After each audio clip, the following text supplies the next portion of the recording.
Yes, hello everyone. Fáilte Ashkady, Cúilín Media. Welcome back in for another weekend review show here on Cúilín Media. It's myself, Seamus Brady, joined by Matthew Hurley for this episode. And interestingly, we had two guests on. We have two guests on the show today. We had two Senior Hurling Championship semi-finals, which were the main events across this weekend. But we're also going to dive into the Intermediate Hurling Championship semi-finals and the Junior Hurling Championship semi-finals as well. It was a weekend for the small ball, Matthew, and while the competitiveness, I think it's fair to say, of the games did disappoint, the talking points and the amount of them certainly hasn't. We've a lot to dive into here. Yeah, lots of Seamus, in fairness. Like, there was more competitive games, I would say, in the intermediate and the junior grades in particular. Like, in the junior, there was 2 points between the teams in one game. It went to extra time in the other. So that was very entertaining yesterday. The intermediate, one of them was one-sided with Turin winning, but the Danesford and Upperchurch Drumban game was very, very competitive right to the very end. And obviously the games, Martins and Ballygunner was competitive until half-time, and then Ballygunner started to pull away, as they usually do. It was disappointing with the Loughrea and Slaughtneil game. Kind of disappointed with Slaughtneil. They didn't add the same intensity as they did against the likes of Ballyhale, Ballygunner, SARS down through the years today, which wasn't great from their point of view. But Loughrea against Ballygunner should be a good final. Now, hopefully, Cúilín is available for that final, pending and obviously an appeal by Loughrea. Hopefully, he is available for that final. Common sense hopefully prevails there.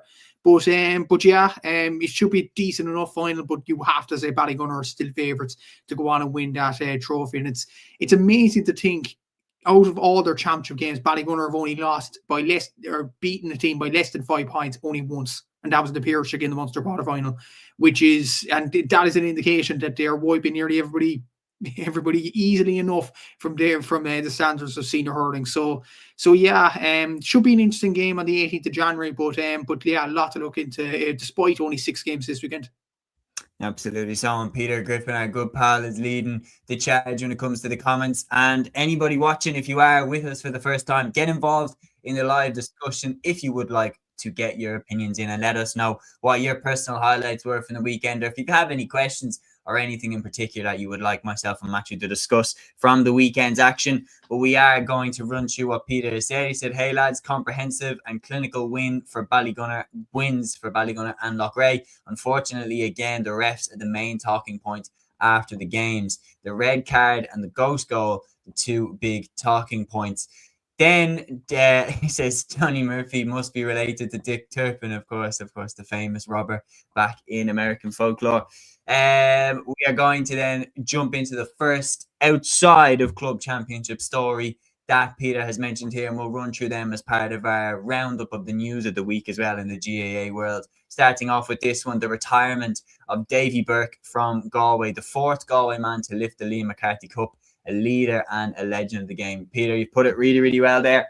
Matthew, I mean, I'll speak to this as a Leinster man, first of all. Like, Dublin had to lock horns with Galway every year when I was watching, and that, like, I've always had, I'd say, slightly more. I love when the hurlers do well, because it's kind of what seldom is wonderful sometimes. And, winning the Leinster Championship in 2013, the win over Limerick this year, the win over Kilkenny in 2013 as well, the win over Galway in 2019. When we get a special day, I cherish them days in the hurling. And the thing is that I'm saying is David Burke was one of those players that I always looked at and envied, that Galway had a player as good as David Burke. He was fantastic, and the consistency that he had, one of the greats of the modern era for sure.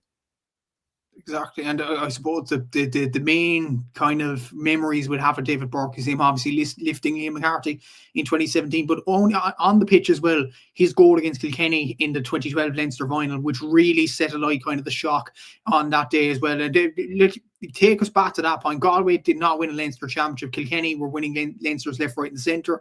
Galway only entered the Leinster Championship around 08, 09, around that time, to get a bit of competitiveness, obviously, and to win that first Leinster Championship, to get the camel off the back. Like, that was absolutely brilliant in fairness from a Galway point of view. And they beat Kilkenny quite comprehensively that day.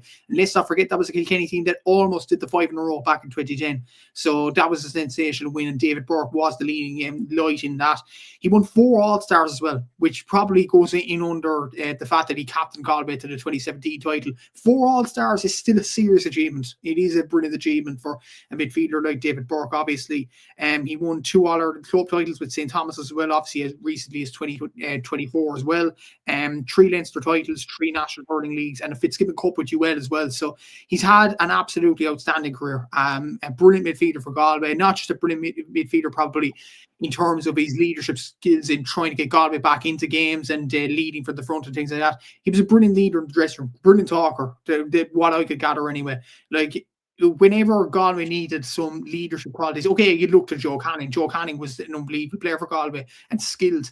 But I think David Burke, in terms of his leadership skills, will definitely be missed in the Galway team. And only a few of those 2017 players only remain. I think off the top of my head, Conor Whelan probably, part, but only a select few. So they're diminishing bit by bit, Galway, which is a concern for them. And it takes kind of the winning feet off them for a bit as well. And let's not forget, Galway haven't won an Leinster Championship since 2018 as well. So the sooner they start to win things, the better from a Galway point of view. But from David Burke's point of view, an unbelievable servant Galway Hurling. 35 years of age, good time to go, I would say. Left many memories on the Galway panel, and he will be missed by the Galway panel. And obviously, an unbelievable servant for Galway Hurling and hurling in general, obviously, in terms of shaping the landscape of the All-Ireland, winning the Leinster Championship with Galway, getting that All-Ireland Championship 2017 as captain. And as well as that, like winning his club titles as well. I think without being flashy, he's achieved nearly everything in the game. Yeah, no question. And on top of that, you have to remember his All-Ireland win with his club, St. Thomas's. I mean, the success that he had with his club was absolutely sensational as well. So, yeah, I think you put it really well there that, like, without being flashy, there's not really any medal that he hasn't won. He's one of the greats of the modern era, and he really was a modern midfielder in that he could kind of do everything. He could defend, he could attack. He was very, very versatile. And he was almost like a prototype to the Dara Fitzgibbons and stuff like that he was quick. He wasn't necessarily a Michael Fennelly type or a Will O'Donoghue type that was going to run around and win the dirty ball and everything like that. But he was just a class player, like just oozed class. Real Rolls Royce of the midfielder. And yeah, Galway will definitely be worse off without him, but no doubt about it, he has nothing left to owe to his county or to his club. Peter here says Whelan is in South America, might not be around next season. Very, very interesting there. That would be a huge loss if he is gone. Says Joe Canning in his book really captures the influence Davy had on the Galway team. Micheál Donoghue really valued his input as a leader of men. And then, of course, Micheál Donoghue might be on the phone to him trying to get him to change his mind. We don't know. But the next point that Peter brings up here is Kerry named as RT Sports Team of the Year, the only GA award. What did you make of that, lads? Matthew, I'll throw that one to you. To be honest with you, this might be an unpopular opinion. I don't think Kerry deserved RT Team of the Year. Okay. Now, I'm gonna name my reasons for this. It's a yearly award. Kerry didn't do it on a yearly basis. When you look at, okay, you won the treble, okay, the league context is all important here. There was 1 point between Kerry, who finished second in the league, and Tyrone, who got relegated.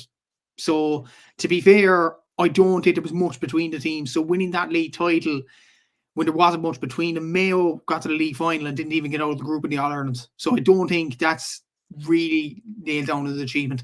And early on in the championship, let's not forget, Cork should have beat them in Páirc Uí Chaoimh. Cork went extra time against them. They probably should have beat them that night. If only for Joe O'Connor's unbelievable goal, Kerry wouldn't have got out of Páirc Uí Chaoimh that night. They also lost to Meath in the All-Ireland group stages. Do I think they performed to their utmost best throughout the whole season? No, I don't think so. Look, they won the All-Ireland and a brilliant performance against Donegal in the final, brilliant performance against Tyrone and Armagh. But did they do it throughout the whole season? I'm not so sure against those. For me, I give it to another Gaelic Games team. I give it to the Dublin LGFA team, to be honest with you. I think their performance in the All-Ireland final against Meath was almost to perfection. And the only kind of slip up that the Dublin LGFA team had in the championship was against Waterford. And let's be fair, Waterford are Division 1 side. It was away from home. That was a difficult game for Dublin. It was a really difficult game. And they got a draw in that game. They got something out of it. Whereas Kerry lost to Meath. So I feel like if you're looking from an overall context of the year, I think the Dublin LGFA team probably deserved Team of the Year this season. look at the other awards, the Sports Person of the Year. I think David Clifford is a very good shout for it. The thing is, though, and it's the elephant in the room, Rory McIlroy did win the BBC Sports Personality of the Year, so you could imagine the uproar if he didn't win the RT one, and the BBC Sports Personality of the Year went to Rory McIlroy. You'd imagine the uproar in many ways if it went to someone else. I think the next three is very, very tight after McIlroy is between David Clifford, Kate O'Connor, and Sarah Healy. It's very, very tight. But overall, you have to say, I'll be like Aaron on them, one of the last videos on the channel.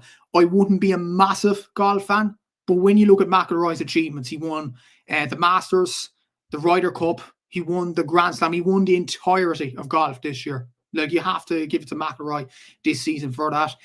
Manager of the Year, I think a Gaelic Games manager could be felt hard done by that, to be honest with you. I think Willie Mullins as well from horse racing could have felt hard done by that. Stephen Bradley, yes, Shamrock Rovers won the double, but they didn't do well in Europe. I'll put it that way. They got knocked out pretty early in the Conference League. So who would I give Manager of the Year to? Jack O'Connor, I think, would have been a serious show for Manager of the Year, to be honest with you. The way he galvanised Kerry. The way he made history as well. Maybe so, yeah. With the Kerry, I think one of the key things that has to be taken into account when Team of the Year and everything like that is that they won the All-Ireland as well, at a landmark year for Gaelic football with the new rules and everything like that. Like, this year will go down in history as the year where Gaelic football changed. I do agree with you as well, the point about the league, because I will beg that they don't do this again next year. This to peddle out the same lines of, oh, well, who really wants to win the league? And no one wants to win the league anyway. And then they get confused when the league final has a terrible attendance. If you tell all the fans that no one really cares about the league, well, then the fans won't care about the league final, especially if it's a county like Donegal, Mayo, Cork, Kerry, that have to travel hours and hours and hours to get to Croke Park for the league final and pay the accommodation and pay everything like that. Like, if it's someone like Dublin that makes a league final, it's in our back garden. It's a we can walk down to the stadium. But if you want to get a good attendance for the league final, like Dublin Kerry in 2016 in the league final was a sellout in Croke Park, it can be done. It has been done very, very recently. So let's sell the league properly would be my thing for next year. But the reality is Kerry did win the league, and it was important for them because it had the nice little cherry on top that it had been recently renamed as Kern Vihil Iver Hertig after the great Michal O'Meara Hertig. And then on top of that, they go into the championship. I do agree Cork should have beat them. They did bounce back well, though, to win the All-Ireland, and there will be an All-Ireland that will be crystallised in time, kind of similar to like the Centenary All-Ireland of 1984 and ones like that, because they won it in a big year for the GAA. And Kerry actually seemed to do that very, very well. Like, they won the All-Ireland in 1984 in the Centenary year. They won it in 2000 at the turn of the millennium. Like, they tend to win big marker years. But yeah, I think this one will go down in history because of the rule changes and because of the whole thing that, Gaelic football was saved, because it was, in my opinion. Jacko, a fair shout to, absolutely, for Manager of the Year, 100%. Peter says, lads, I am assuming it is the entire RT Sport team that votes, like Marty, Jared, Joanne, etc. It's a team of journalists as well, Peter. They vote on that. I don't know exactly who's selected. I don't know the full list, but it is people who are highly esteemed and highly respected in the sports industry. But yeah, we've spent nearly 15 minutes running through that, but yeah, we're going to jump in now to the 2 All-Ireland Senior Hurling Championship semi-finals, which took place today in a doubleheader live on TG Cahir. And we're going to start off with the second game out of the 2, and it was the clash of Ballygunner and St. Martin's. Ballygunner 19 points, St. Martin's 10 points at Semple Stadium. Ballygunner breezed past St. Martin's in a very, very impressive display. Matthew, can they be stopped? It's going to be very hard to do so, to be honest with you. They are a super team. And as I mentioned at the start, only one team has got within 5 points of Ballygunner in the championship, and that's the Piercing. It's amazing, actually. That Sarah's Munster semi-final doesn't seem too bad now. 7-point loss, considering when Martin's lost by today.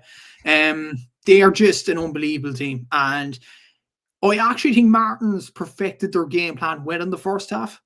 I think they were actually okay. They got in Ballygunner's faces. They got the puck out tactics absolutely spot on. I just think they shot themselves in the foot with probably some wides that they would have regretted. I think Martins, especially in the first half.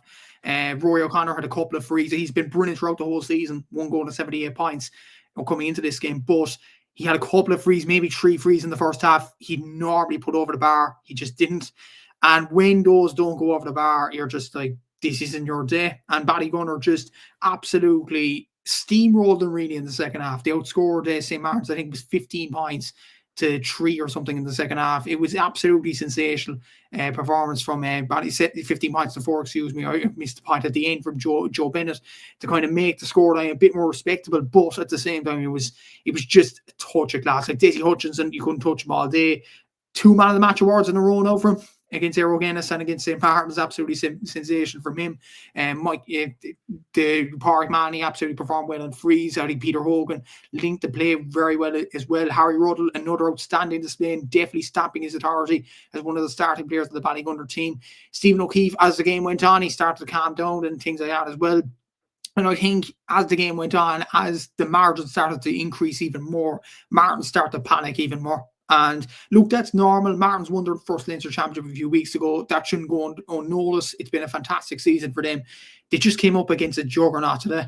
They were superb in every facet of the game, and it's going to take a real Loughrea performance in the final to beat this Ballygunner team, because you need a performance of absolute perfection. Like I mentioned on the preview show, since 2023, only 1 club has beaten them after normal time in the championship, and yep, that's ours. So look, it's that just shows you how difficult it is to beat this Ballygunner team. You need to get everything kind of on point. You need to be absolutely perfect. Unfortunately, Martins weren't in the second half. But then again, look, they've won their first Leinster title. It's been a fantastic year for them. It shouldn't go under nose, and it shouldn't go in under the radar. This Ballygunner team are just unreal, though, and it will take a superb performance from Loughrea to beat them in the final. It's as simple as that. Yeah, there's no doubt about it, and you put it very well there.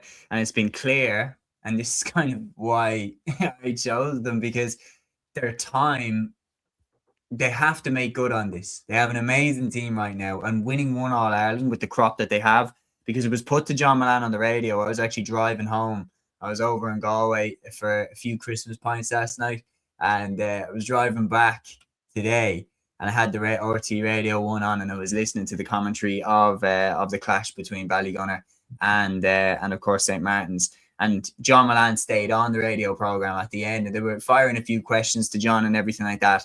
And basically, John was asked, has this Ballygunner team underachieved or everything like that? And he was saying, well, they haven't underachieved in Waterford, obviously. They've broken all the records in Waterford. They've broken all the records in Munster. They have the most Munster championship, the most Waterford championships. They've, however many Waterford championships in a row. But now they have to capitalise Carpe Diem and take another All-Ireland title, because they will be thinking about it, especially if they don't win it this year. When you combine, the loss to St. Thomas's on penalties that year when Ballyhale Shamrocks were knocked out at their peak, that was one that I feel like Ballygunner left behind them. I think that they were the best club team in the country that year. I really think they left it behind them. This year, if they don't win, will also feel like that, because when you look at the stats and everything like that, it's been really, really apparent. Ballygunner have been on a mission from the beginning of the year. They have to make good on the team that they have right now. And you look at the stats, nobody's got close to them, really. You mentioned there in the Pearshig getting to within 5 points is the closest since Waterford that anybody has got to them. They've put up very, very impressive victories over quality sides like Sarsfields, like Aero Guinness. And in this game against a very, very good St. Martin's team, they looked a class above, especially in the second half. They're going to be very, very hard to stop in the final. Even though Loughrea have looked fantastic, Ballygunner just seem like they're on a mission. And you mentioned it as well about Desi Hutchinson, and fair play to you. You posted it up on Cúilín Media and the Gaelic Statsman Instagram page. Desi Hutchinson in his last 6 games has been absolutely sensational. You mentioned it there, but please put it for us again. How good has this guy been? Well, the stats tell you all you need to know about him. 5 goals and 28 points, 5 goals and 21 points from play in his last 6 games. That's since the Waterford semi-final against De La Salle and right up to today against St. Martin's. 33 shots converted out of a possible 48, which is sensational. 69% shot accuracy. Like, normally you'd be happy with, say, 50 to 60%, but this guy's so consistent always, Desi Hutchinson. 9 goals and 77 points. This is the entire club championship this season. In 2025-26, 10 goals and 97 points when you throw in his Waterford tally this year across league and championship. 10 goals and 97 points in a calendar year. That's not bad, is it, Seamus? It really isn't. It's sensational in its own right. And as I mentioned before, 2 Man of the Match awards in a row against Errol Guinness and St. Martin's today. He's just so consistent. And he scored 7 points in both of those games against Errol and today. 6 points from play today, 7 points from play against Errol Guinness. He's just such a hard guy to mark. Like, if you take your eye off Desi Hutchinson for any time in the game, he's going to pounce. It's as simple as that. And when he's on form, he's going to cook. He's a sensational hurler. And once St. Martin's, kind of, well, they dealt with him well enough in the first half. He only scored 2 points, 2 brilliant points in the first half from the very start.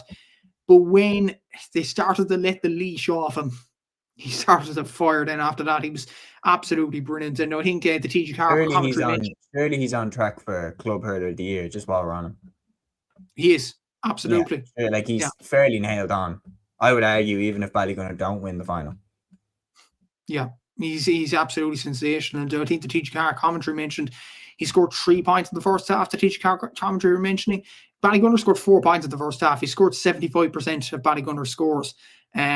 Obviously 4 points in the second half was sensational as well. 3 points from play in both halves across the board. Like, it was just a really good performance from Desi Hutchinson. Obviously with the helping cast of Peter Hogan and Patrick Fitzgerald and all them. But this guy really makes Ballygunner tick. He's an outstanding hurler.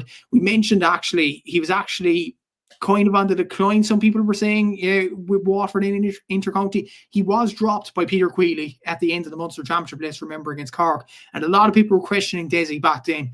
I think he shut up the doubters in this club championship this year now. He's been absolutely sensational, and he has shown the qualities that he does possess, and he has shown everybody that he's not gone by a long shot in terms of a hurler. And if he can replicate this form for Waterford next year in the Munster Championship, he'll be a hard man to mark. It'd be impossible to mark. But, like, the other thing is as well is, how do Ballygunner keep doing it? Because every time, the amount of times they're in games where they seem to run through a routine of smashing teams early in the first 15 minutes, getting up a bit of a momentum.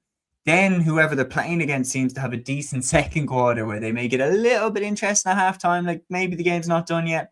But then always in that third quarter, Ballygunner always seem to take over, take control. What are the things that they do really well to achieve this?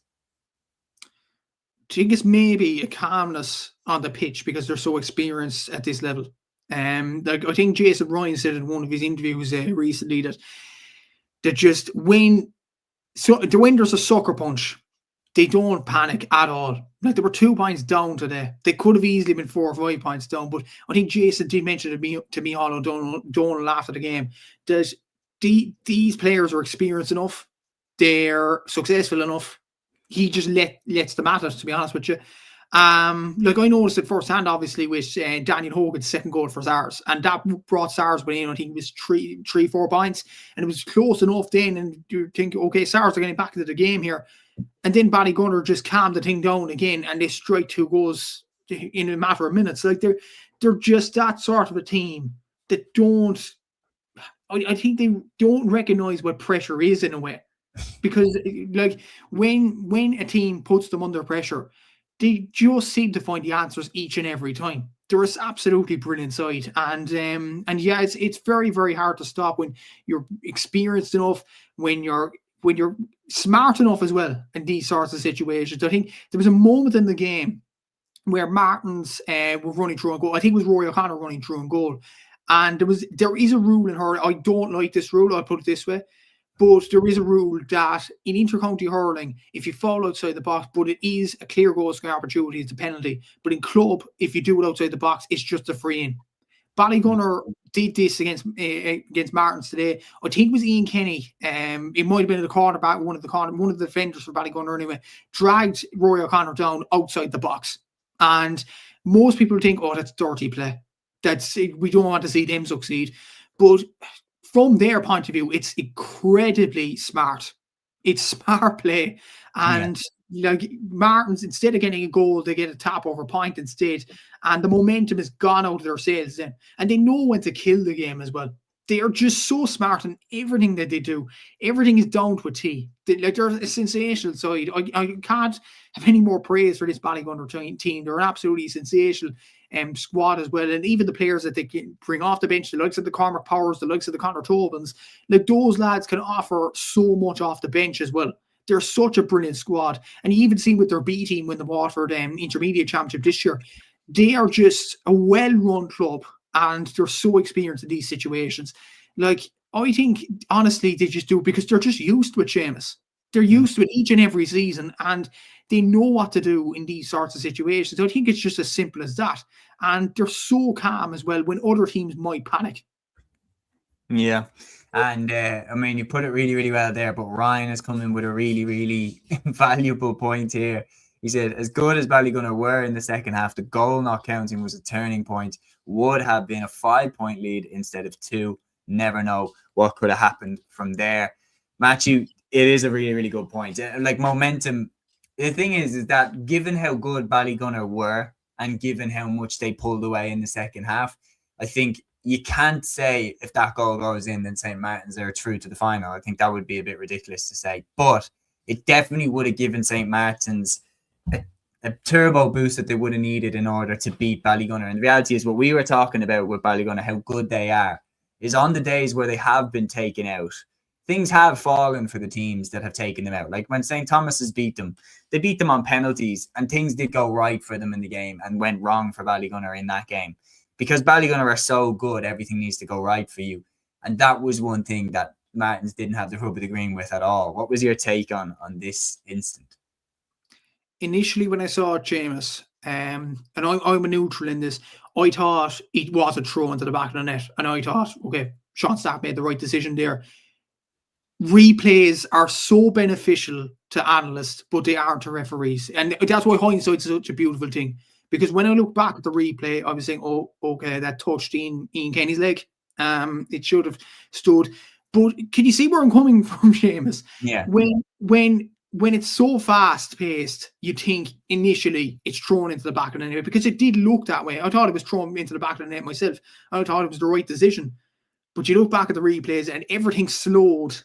And then you see, oh, okay, it was a goal because it was an own goal by Ian Kenny. But look, I think you have, in that sort of incident, and we'll get on to other refereeing decisions later on, the other game, but in that sort of incident, I'd have sympathy for the referee there because I initially thought, I don't know what anybody else thought, and you can't lie about this. I thought it was thrown into the back of the net. I'd love to hear your thoughts on it. I thought it was thrown into the back of the net. I didn't think it touched Ian Kenny's leg at all. But then when I look back at the replay, the goal should have stood. So it's one of them. It's unlucky. It's unlucky from a Martin's point of view. But again, replays are so beneficial to analysts. Unfortunately, they're not for referees. Yeah, no, it was interesting with me because, as I said, I was driving back from Galway, so I was listening to it on the radio. So I heard that there'd been a goal, but everything like that, and then it wasn't given and everything like that, and then it kind of just moved on the radio commentary. So when I was going to watch it for the first time, I didn't get that instant reaction where I thought that the ref made the right decision. I knew that there was controversy about this decision the first time that I watched it. But I do agree with you in that I can understand that when it happens so fast, that it's very, very easy for a referee to make a mistake like that. And the reality is I think Sean Stack is a world-class referee. I think he's one of the best referees in the game that we have right now. And I keep going back to that job that he did in the Cork Limerick game in the Munster Championship, one of the most high-paced games of hurling I've seen for a long, long time. The 2024 clash, the one down in Páirc Uí Chaoimh. I keep going back to that one and going, that one was one of the hardest games to referee that I've seen, and he absolutely smashed it. So he is a fantastic referee. And just when you're in the heat of the moment like that and it happens so fast, I think sometimes it is very, very easy to miss. And the reality is a lot of people then always jump on situations like this. A lot of people jump on a situation like this ghost goal for St. Martin's and say, this is why we need VAR and GAA. Trust me, VAR and GAA would be the worst thing that could possibly happen to the game, because how many goals do we have in the game? How many points do we have in the game where every player takes 5 steps, 6 steps? And if VAR was able to go back and analyze all of them key scores, I guarantee half of the most crucial scores that we've had in Gaelic games ever would be chalked off. I'll give you one example, and Kerry fans might like this. Kevin McManaman's goal in the 2011 final, he took more than 4 steps going around Declan O'Sullivan for kicking it into the back of the net. There's plenty of examples of key decisions where someone did take technically more than 4 steps, but it wasn't a case of blatantly overcarrying. And we've seen plenty of examples of huge goals, huge scores that mightn't be turned. And yeah, Peter says 2010 is always the shelf staple reference point. And yeah, because 2010, a lot of people forget. And Peter, I know you'll appreciate me bringing this up as a Kildare man yourself. A lot of people forget about Benny Coulter's blatant square ball in that semi-final for Down against Kildare in 2010. A crucial goal for Down that was vital in them getting to that year's All-Ireland final. So just to debunk that, VAR would be the worst thing to happen in Gaelic games. You've seen with football, with soccer, how it's managed to really annoy the fans there, and they don't have a rule like overcarrying that everyone breaks all the time, if we're being honest. It would be a nightmare in GAA. And unfortunately, when you then can't use that, this is the lesser of two evils as far as I'm concerned, that you will have mistakes like this. And that's what I'm saying, is that it's really unfortunate. And for Martins, they needed the rub of the green in these instances. And unfortunately today, they just didn't get it. But yeah, they can feel aggrieved at that decision. But I think their performance in the second half would make it so that they kind of can't feel as aggrieved. If they'd lost by a point, 2 points, then they can go back to that goal and be like, that goal should have stood. But the reality is, in the second half, Ballygunner proved that they were the better team and they won the game hands down. Now, a key part in how they won that game, because we talked a lot about their forward line. It's not just Desi Hutchinson. It's also Pádraig Mahoney, Patrick Fitzgerald, Mikey Mahoney, and the list goes on. But also their defence. Coming into the game, Rory O'Connor was on fire. Jack O'Connor was on fire. Between the two of them, they got 1 point from play. Ballygunner's defence was immense. Yeah, it was absolutely sensational. And we mentioned in the previous show during the week the amount of goals Ballygunner conceded on their run up to the final. I think they conceded none today. They conceded one against Aero Guinness, and that was a penalty. Let's be honest, I think they kind of switched off at that point. They conceded 2 against SARS, and to be honest, one of them was a worldly by Daniel Hogan. They conceded 1 against Mount Simon, the game was over, 1 against Dead. But other than that, they haven't conceded many goals. Even against the Piercek, didn't concede a goal. They didn't concede a sniff of a goal chance. Again, they're just so experienced in everything that they do. The defence was so good. Ian Kenny, like the experience that he has, like even Aaron O'Neill, lads like that, really stepping up in the defence. Harry Ruddle has proven himself a hero in terms of the scoring stakes, obviously scoring that brilliant memorable goal against Ballyhead Shamrocks. But as a half back this year, he's been absolutely brilliant. I think Philip Manny at centre back has equally been absolutely sensational as well. And that is without Barry Coughlin, who actually is not playing with Ballygunner this year in the first team. He's retired from club hurling. You have these players that are stepping up in these occasions. Stephen O'Keefe as well. When you have such a calm and assured goalkeeper behind you, that has to help you as well. So I think all facets of Ballygunner's defence is so good as well. They are a sensational kind of bunch, and they're so used to each other in so many ways as well. I think the big credit has to go to the guys actually coming in as starters this year. The likes of the Ruddles, the likes of the O'Neills, the likes of those that have really come in and stamped their authority on the team. Tyke Foley, probably he didn't start last season, but he's only come in for 2 or 3 campaigns. He deserves a lot of credit as well, a cornerback. So, like, the guys coming in for the Barry Coughlins and the Shane O'Sullivans, I think they deserve a lot of credit in fairness.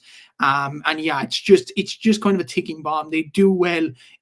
Whenever someone retires, then someone else steps in. Like, it's just so good. It's great rotation as well. And it's great from Jason Ryan's point of view as well, because he has kind of less work to do on the training field when the defenders perform as well as they do. So yeah, they deserve a lot of credit.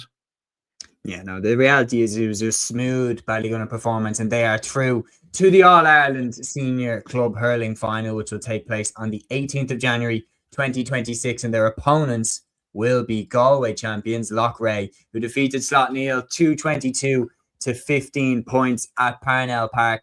Loughrea beating Slaughtneil by 222 to 15 points at Parnell Park. However, Matthew, the headline, unfortunately, at the end of the game, given the fact that it was a bit of a one-sided contest, TG Carr's man of the match, Cúilín, received a red card with less than 60 seconds left, and it has immediately caused controversy because the fact is now, if that red card stands, he will be suspended for the All-Ireland final, and it did seem a very harsh decision. Like, I sigh, Seamus, because it's like a movie and you're in the credits and the most exciting part happens within the credits. I mean, why Johnny Murphy decides to send off Cúilín. Look, it would have to be a serious challenge for Cúilín to get sent off then. Context is everything. The game is over. It's 222 to 14 points. The game is wrapped up. Loughrea are going to Grove Park, All-Ireland final. It should be easy as that. But no, red card out of the pocket. And I'm like, look, okay, you need to stamp the authority. I get that from a referee's point of view. But the game is over, Seamus. The game is over. Why are you bringing out a red card at that point in the game? And even worse now, pending an appeal and things like that, hopefully the appeal does go through. But if the appeal is unsuccessful, Cúilín will miss the All-Ireland final in Grove Park because of a moment where it was unexpected in many ways that this happened. Look, it should have been an easy way to end the game, but like, you could see the Loughrea manager's reaction at the end of the game. He was absolutely annoyed, and I probably would have been annoyed as well.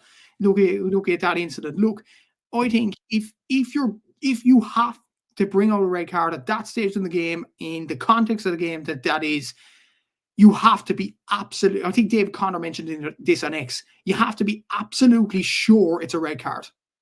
Simple as that. You have to be 100% sure it's a red card. Yeah. If you're not 100% sure, do not send them off. The simple as, and look, a lot of people are aggravated by Johnny Murphy and his kind of tendency to do this. Like, I mean, look, I think Johnny, look, there is a reason why he's one of the referees that gets these sort of games and things like that. He must have done something to honour that privilege in many ways. But it's too many times at this stage, Seamus, where he wants, I hate this kind of phrase, but it's too many times he wants to be the centre of attention. And I think Gareth Crooks mentioned this on Final Score about Mike Dean. It's really getting on my nerves now. Because you can't bring out a red card with that time left in the game when the game is done. You can't do it. It's as simple as that. And especially for a straight red card, James. A second yellow would have been fine enough because obviously suspensions don't carry to the final for a second yellow in Gaelic games. But a straight red? Seriously? Mm-hmm. I'd cross the floor to you, James, because I don't know, have you noticed this already? I'm angry about it. I certainly have, and I don't see it angry often, so it does strike with me where I'm like, oh, okay, this one struck a chord with Matthew, but there's no question about it. I thought it was unbelievably harsh. Like, it was just, and it did put a bit of a dampener on the celebrations at the end of the game, particularly for Cullen himself, because obviously you put 2 and 2 together very quickly and realise if this stands, you're going to miss the All-Ireland final for a challenge that I don't even think, brutally honest, I don't even think that the Slaughtneil players would have wanted him sent off. I think they knew that the game was done, and Slaughtneil is a proud GA club, and I think the way that they handled it at the end, shaking hands, wishing them the best of luck in the final, I don't think they would have wanted a young lad like Cúilín, who's just had the game of his life, or one of the games of his life, awarded with the man of the match in the semi-final. He's turned up big time for his club, and then for it to have just a dampener put on it right at the end, a red card that I think if he hadn't have awarded it on him, nobody would have batted an eyelid. There was nobody really calling for a red card at that stage. Hopefully it gets overturned, and hopefully he's cleared to play the final, as far as I'm concerned. Because the reality is we have seen crazy moments from referees in the last couple of years. And you know me, man. You know me that I'm always backing referees whenever people step out of line in terms of their conduct towards the referees. But we've seen a couple of instances in the past few years where referees have made really weird decisions and no consequences for it. And the main one I can think of is actually James Owens. Do you remember James Owens ran directly in front of the Tipperary goal when Stephen Bennett was taking a penalty, and he ran across Rhys Shelley's eye line? But there was no question for James Owens of like, why did you run across the penalty box as the penalty was being taken? We've seen it, and I'm just like a little bit more questions of like, okay, justify why you gave the red card there.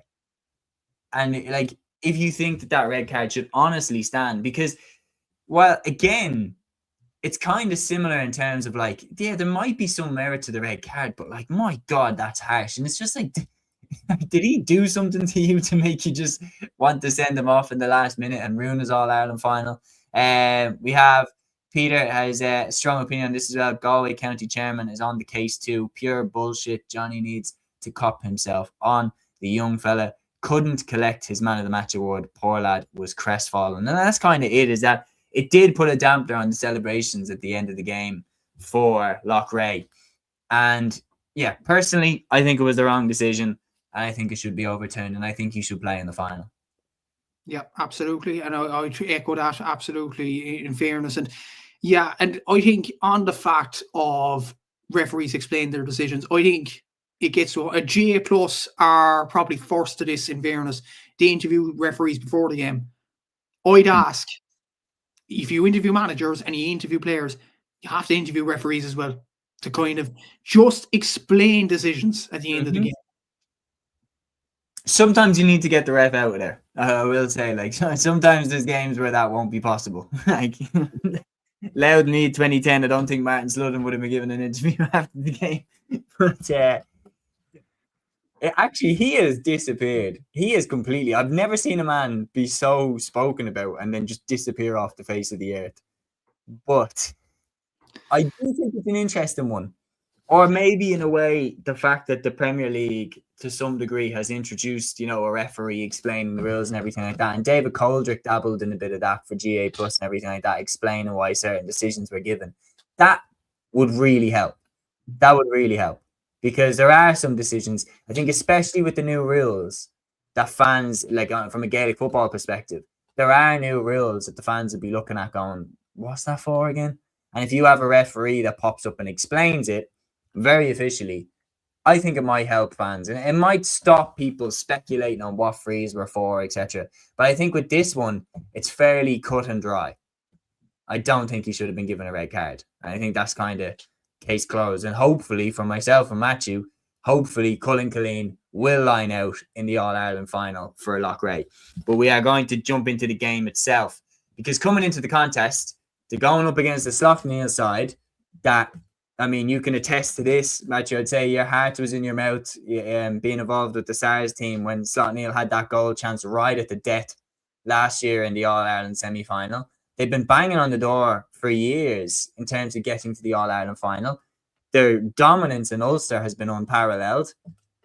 But yet, once again, the semi-final proves a step too far. And the thing that would worry me from a Slaughtneil perspective is they were miles off it this year compared to previous years. And I think you hit the nail on the head there, Seamus. They were absolutely well off today. I think their intensity just wasn't at us, especially in the second half. Like, it wasn't just the SARS game last year. They were up for it against Ballygunner. They were up for it against Ballyhead Shamrocks in previous seasons. And realistically, looking at those 4 games, and Cúilín as well, which was another game back in 2017, and there was another game in between that, which would you have said would have been the most realistic to win, given the history and given recent achievements and things like that? It probably would have been today against Loughrea. Loughrea, brilliant performance. I'm not degrading them at all, but like, Slaughtneil were just sloppy, I thought. They were just I thought the intensity wasn't there. They only scored 8 points from play as well, which was very, very concerning. Initially, it was Loughrea getting bookings and conceding frees in the first half that was actually keeping them in the game. It was just very, very lax, I would say, from a Slaughtneil point of view. And you just had the feeling, once Anthony Burns hit the back of the net in the first half, the game was going one way. Loughrea were going to go on ahead and win that game. And the start of the second half that Loughrea made, you have to give a lot of credit to them. It was a good start. And then Vince Morgan scores that brilliant goal, which probably will be up there for goal of the year in terms of end of the year awards, definitely. It was a sensational finish. And Loughrea stamped their authority on the game. But when you look at it overall, like, I know Slaughtneil had a better shot accuracy with 65% compared to 60%. Loughrea had 14 wides. But Loughrea had 40 shots inside 60 minutes of hurling. Slaughtneil had 23. That tells you all you need to know, that Loughrea were well above Slaughtneil in so many facets of the game. And even look at the two halves there in terms of in terms of half time and stuff like that. Loughrea had 23 shots in the second half. Slaughtneil had 23 shots in the whole game. That just tells you all you need to know as well, that it just wasn't going Slaughtneil's way today at all. And they were outplayed in so many facets of it. Yes, Loughrea had a few wides. I think they have to improve on that in the final to go ahead and beat Ballygunner. And again, I think they need to improve on maybe their discipline for the first half, conceding a lot of frees, because Pádraig Mahony will put them over in his sleep in Croke Park, no doubt about it. But other than that, I think Loughrea performed very well, I think, in this game. Like, Vincey Morgan looked very good in the full forward line. Anthony Burns, Kieran Cúilín at points at centre forward was absolutely brilliant from a Loughrea point of view. But it was just very flat from Slaughtneil and very disappointing from them. And yes, they probably will be back here again, because I think they have a stranglehold overall, as shown this year. They beat St. John's by 13 points in the final. So they more than likely will be back here again next year. But they need to put in a much better performance next year if they have any chance of getting to the final. They face the Leinster champions next year, and who knows that could be. It could be St. Martin's, could be Ballyhale, could be Navina, could be anybody. Kilcormac Canahy, hello Liam White. It could be anybody in the semi-final next season. So I think Slaughtneil need to regroup, go back to the drawing board, and just emphasise what went wrong in this game. And I think genuinely it's something as simple as this. I just think with intensity and even the smartness maybe in the second half. Loughrea had 4 or 5 yellow cards in the first half. Surely Slaughtneil, their point of call was, annoy these lads, go at them, keep running at them. They just didn't do it in the second half, which is very, very concerning. So yeah, a lot to be concerned about from Slaughtneil point of view. A very flat display, but that's not taking away from the brilliance from Loughrea today. But then again, Loughrea need to improve on some facets moving into the All-Ireland final. Yeah, no, I do agree. Emer saying here, sure lads, I was watching the match and there was no contact at all. I'm not from either club. I'm from Dublin, and that was never a straight red card. And the fact that they were up in the last minute, just terrible. The fact he'll be missing his All-Ireland now as well. Well, fingers crossed he won't be. Peter just says Burns, Cúilín, Ryan, Morgan, big pluses for Micheál Donoghue next season in the Galway managerial position. There's no question about it. Loughrea are pushing forward a lot of talent to be in that starting side for Galway next season. Is there any in particular that stand out to you that have to be nailed on in the starting lineup? Kieran Cúilín's absolutely there. I know he's winning the squad, but I think he needs to start more minutes for Galway next year. Anthony Burns is one player that I think Galway, honestly, were crying out for the Leinster final this year. A guy with a bit of pace, a bit of skill just to get around the Kilkenny defence. Like, clearly the tactic of bombarding the long balls on top of Hugh Lawler was not working in the Leinster final, and Galway did that for 50, 60 minutes. You seen the size of Hugh Lawler? Understatement. A high ball on top of him, it's like understatement of the century. People need to a tiger, like literally, like that's Hugh Lawler's ball every day. But there was a point in the game, obviously, when Brian Kilcannon scored that goal. Remember this, Seamus, where Galway actually ran at Kilkenny. And you were thinking, why didn't you do this for the previous 50 minutes, 50 odd minutes? Like, you could have had Kilkenny at strings then, but it was just puzzling from a Galway point of view. But I think if Anthony Burns does come into that team, he'll be able to stretch defences, he'll be able to add pace, and I think he'll be add a bit of panache as well. I think he's a very, very good player. Like there are some very good players in this Loughrea team. Like obviously Shane Morgan from centre back is a very good holding kind of a player. Vincey Morgan as well. Darren Shaughnessy, who missed today's game, is a very good full forward, and he scored 3 goals and 9 points up until the semi-final today. Hopefully he's fit for the Ballygunner game, but I think he's a definitely one for me, O'Donoghue, to look at. I think Jamie Ryan at wing forward is very, very good as well. So yeah, there's a lot of options in that team. Of course, Colin Cúilín as well. Okay, he got the red card, which was harshly done, obviously. But other than that, he was absolutely sensational around the middle of the park. He's still a young player as well. I'm not sure the age of him, but he's a very, very consistent player as well. So he could be definitely in among the Galway panel next year, or maybe underage if he is that young. So there is a lot of options for me, O'Donoghue. I think he needs to use his tactics correctly as well next season for Galway to have a better campaign. Yeah, no, well said. I think as well there, Peter bringing up as well, Johnny Cowan, just aging like a fine wine. He's absolutely superb. Again, strutting his stuff.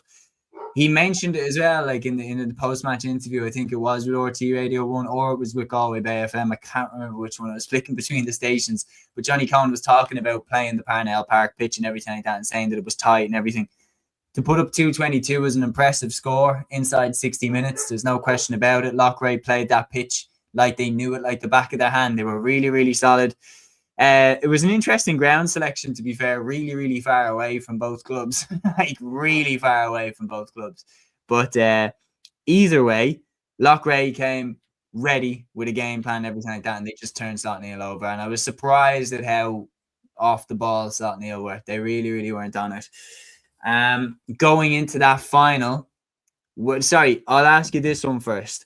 When we were coming into the contest, I asked you, which one would you rather be coming in with? Would you rather be coming in with Slaughtneil's build-up of having won the Derry Championship and then won the Ulster Championship and not really had a glove laid on you since winning the Derry Championship? Or would you rather have Loughrea's run in where they've won the Galway Championship, they've beaten teams of the calibre of St. Thomas's and everything like that, but now they're in a position where they don't have any contest and they are just going to be playing challenge games and everything like that? A lot of people were talking about, how Loughrea had managed that period off. They looked on it from the word go. So is it a case that in hindsight, Loughrea's run-in was actually more beneficial than Slaughtneil's? Or is that just hindsight talking? I think it was beneficial because Loughrea had more competitive games. When you look at the games that they did have, they had sides like Crockwell, who they lost in the group stages in the Galway Championship. They had St. Thomas, who they only beat by a point in the final. Turlough only beat them by 5 points in the semi-final. I think it was a 1 point margin in the quarterfinal as well. I think it was against Clonbridge that time. So Loughrea had more competitive games, whereas Slaughtneil realistically had one competitive game, and that was against St. Pat's Portavery in the Ulster semi-final. Every other opposition, they blitzed through them. And I think in hindsight, that was probably a better way in getting through the championship, Loughrea's route, in fairness. But I do think it's not a good thing for Galway hurling to have the champions go through to the All-Ireland final or All-Ireland semi-final when there's a month between the games or more, especially when they're facing the Leinster or the Munster teams. That they'll face the Munster champions next season. Could be Ballygunner and Pearshig, SARS, it could be anyone. I don't think that will help Loughrea, honestly, in terms of their build-up. And I do think we'll talk about the intermediate in just a tick, but I think if Turin go up to the senior championship, that could be another game for Loughrea. It might not be the most competitive game, but I think it will be a game. It will benefit Mayo Hurling in particular in terms of Turin trying to reach even higher than intermediate, and it will benefit the Galway champions as well because they'll have a game. Yes, it's only one, but they'll have it in terms of their preparation for the All-Ireland semi-final. It's better than nothing in fairness, and they'll get a bit of match sharpness going towards the All-Ireland semi-final after that. So I think it worked nicely for them this year that they had to face the Ulster champions. If they faced the Leinster or the Munster champions, they could have fallen short. But yeah, I think, honestly, Turin probably need to enter the senior championship next year. Because considering if they do win the All-Ireland intermediate in January, they're playing Upper Church Drumban and that, I think there's a serious argument to be made for Turin to go up to the senior grade in Connacht Hurling. Yeah, and wouldn't that add a different dimension to the championship as well, especially if they can be competitive, with the Galway champions should they win their respective county? So yeah, Loughrea are into the All-Ireland final where they will come up against Ballygunner. It's going to be a novel All-Ireland final pairing. Best of luck to both teams. We will have a full preview of that game, full breakdown, everything like that. But that will be closer to the 18th. It will be on the Thursday before the All-Ireland final dates. Don't ask me to pick the dates. I'm just back from Galway. So either way, we are going to move on now. A match who you touched on as well. You touched on Turin. They, of course, played their All-Ireland Intermediate Hurling Championship semi-final today.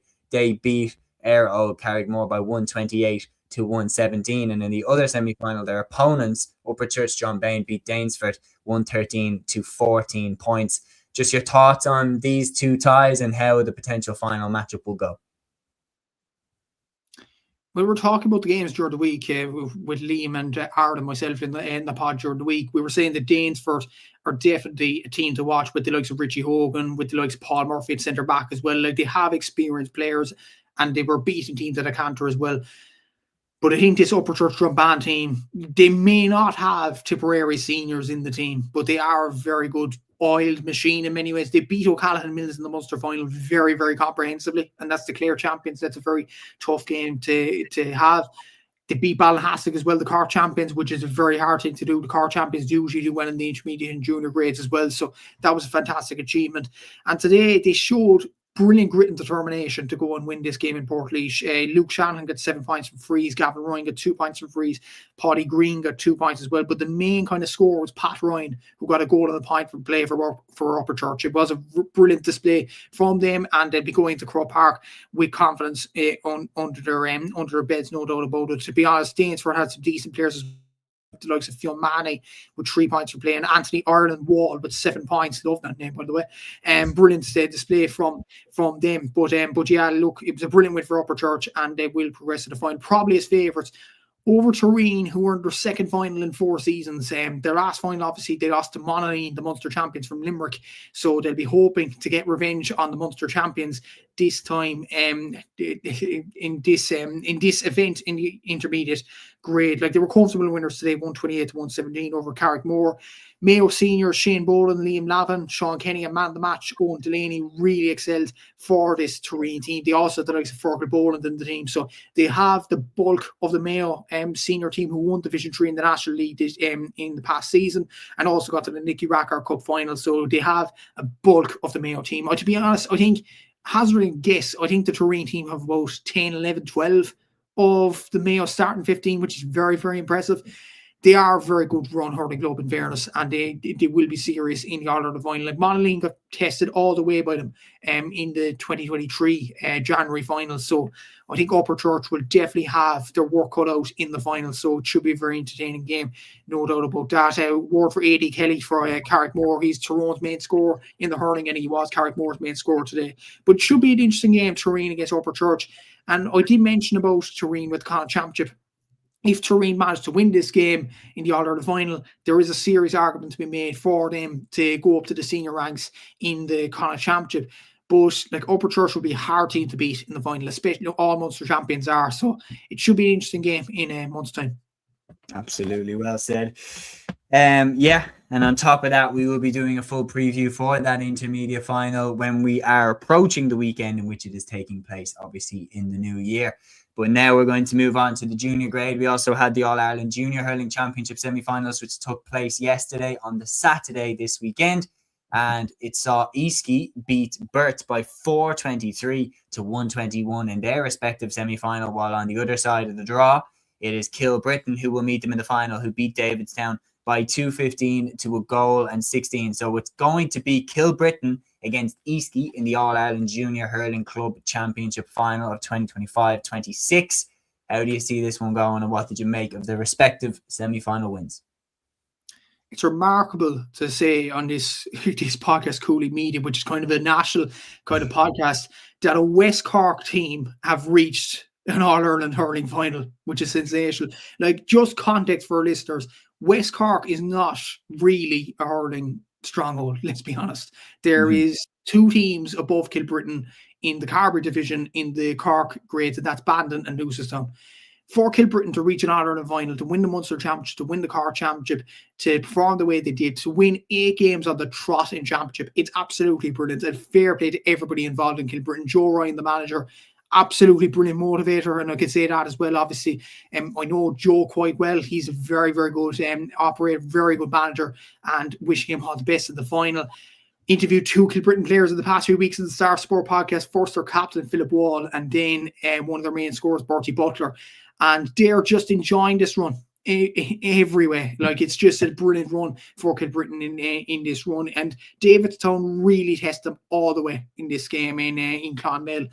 Goals from Conor Hogan and Luke Griffin were really the difference for Kilbrittain in this game. Mark Hickey scored 12 points, 10 from frees. He's been really good in this campaign. He scored 1 goal and 68 points in the championship this season. So very good display from him in particular, from Mr. Mark Hickey there. Thomas Sheehan, Ronan Crowley and Bertie Butler also scored in this game for Kilbrittain. It's just an absolutely brilliant achievement for everybody involved. And Kilbrittain would be a club that would be around my neck of the woods, I would say. I'm not from Kilbrittain personally. I'm from another club in West Cork, but it will be from in and around my area. So I'd be absolutely delighted for these lads of Kilbrittain, and hopefully they can bring home the All-Irelands in the next month or so. It's just brilliant for everybody involved in the community. And yeah, best of luck to Kilbrittain. Best of luck to Kilbrittain in the junior final. It's a brilliant achievement to get there, and what a sensational achievement for anybody in the Carbery division. As for the other semi-final, Eastleigh against Burt, this game went to extra time. It was a very competitive game, but a word for a performance of the weekend, I have to say. Andy Kilcullen, word probably known to many as a Sligo Winter County hurler, one of the main Sligo Winter County hurlers. He scored 4 goals and 10 points in this game. 4 goals and 3 points from play. Pretty good display from him. He scored 7 goals and 81 points for Sligo in the inter-county season as well. He is, and I said this in the previous show during the week to the lads, if he was from any other county but Sligo, he'd be talked about a lot more. He's a very, very good hurler. And obviously you had Filian Cawley, who had a very good display as well, with 6 points from play. Tommy Cawley got 3 points from play. Fionn Connolly got 2 points. Fionn Moylan and Patrick Walsh also got in the score sheet for Eastleigh. And coincidentally, Dave played in the All-Ireland final in the 22-23 season, and they lost by 8 points to a Cork club, Ballygunner. So they'll be hoping to gain revenge on the County of Cork in this game against Kilbrittain in the All-Ireland final, but we'll have to see what happens. Should be an interesting game, but without sounding a bit boyish, Seamus, I hope Kilbrittain go and win this All-Ireland. It's going to be a fantastic achievement if they do. But then again, if Eastleigh do it, it's brilliant for Sligo hurling. So it's kind of the best of both worlds in many ways for kind of the little underdog in many ways. Absolutely. And then that's what the club championship stories are made up of. And for Eastleigh as well, there has that kind of added element to it that if they keep rising up the ranks as well as Turin, like hopefully in 10 years' time, you have a situation where you could have a Sligo champions going into the Connacht Championship, Mayo champions going into the Connacht Championship, and just the standard of hurling continuing to rise around the country and bring a new element to the club championship as well. That the Galway champions don't just go through to the senior semi-finals, that they'd have to battle their way through the province in a similar way. I think that would be a benefit to everybody around the country. So absolutely massive congratulations to all clubs involved who won their respective semi-finals across the weekend and will now play in the showpiece events in January of 2026. That is all from myself and Matthew. Peter here saying, lads, wishing you both a very happy Christmas. Have a good one, and thank you for fantastic shows this year. See you in the new year. Happy Christmas to Liam and to Aaron too. Well, Peter, before you go, I do want to plug this. Stay tuned next weekend, Sunday, the 28th of December. We will be doing the Cúilín Media End of Year Awards show, end of year review, a quiz, bit of fun, bit of a laugh, and it will be hosted by Sean Carroll himself. So he'll be hosting the quiz, and it will be myself and Aaron, the 2 dubs, against Matthew and Liam, the 2 people who are not dubs. So we'll see who wins in that clash as we go head to head. But until then, I want to wish you all a very, very Merry Christmas, and from the Cúilín Media team, enjoy the festive season, and we will see you all next week. Thank you and take care. Instinct.